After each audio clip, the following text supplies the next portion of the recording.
নওগাঁর পাইকারি মোকামে সব ধরনের চালের দাম বস্তায় ৮০ থেকে ১০০ টাকা পর্যন্ত কমেছে। বিস্তারিত জানাতে নওগাঁর পৌর চাল বাজারে আছেন রিপোর্টার এম.আর. রকি। সরাসরি চলে যাচ্ছে তার কাছে।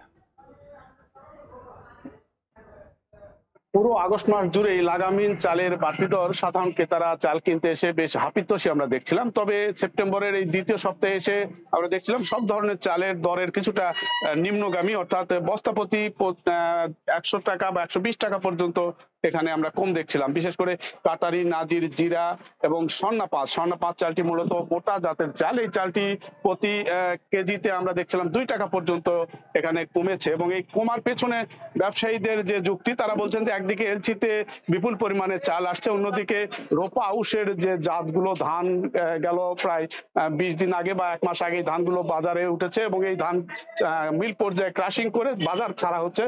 ফলে সব মিলিয়ে কিন্তু চালের এই যে বাড়তি দরের উত্তাপ তা অনেকটা এখন কিছুটা সহনীয় পর্যায়ে বলা যায়। এবং প্রতি কেজিতে প্রকারভেদে ২ টাকা ২.৫ টাকা পর্যন্ত, বিশেষ করে যেটা চিকন সরু জাতের যে চালগুলো কাটারি, নাজির, জিরা, এই চালের দর প্রতি কেজি ৭৮ থেকে ৮২ টাকা পর্যন্ত বিক্রি হচ্ছিল। তবে এখন সেটি কিন্তু প্রকারভেদে ৭৭ বা ৭৬ টাকা প্রতি কেজি। অন্যদিকে স্বর্ণা পাঁচ যে চালটি রয়েছে মোটা জাতের চাল, এই চাল বর্তমানে বিক্রি হচ্ছে ৫৭ থেকে ৫৮ টাকা, যেটা ৬২ টাকা পর্যন্ত আমরা বেচে কিনা করতে দেখেছিলাম গেল ২ সপ্তাহ আগেও।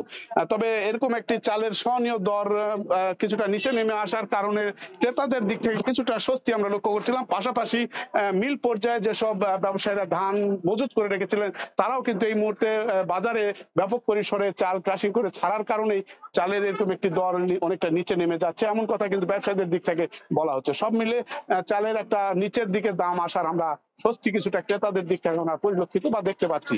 এই ছিল সার্বিক নওগাঁ চালের বাজারের খবর আমার কাছে। চালের দাম কমেছে নওগাঁয়, সরাসরি জানতে ছিলাম সেখানে।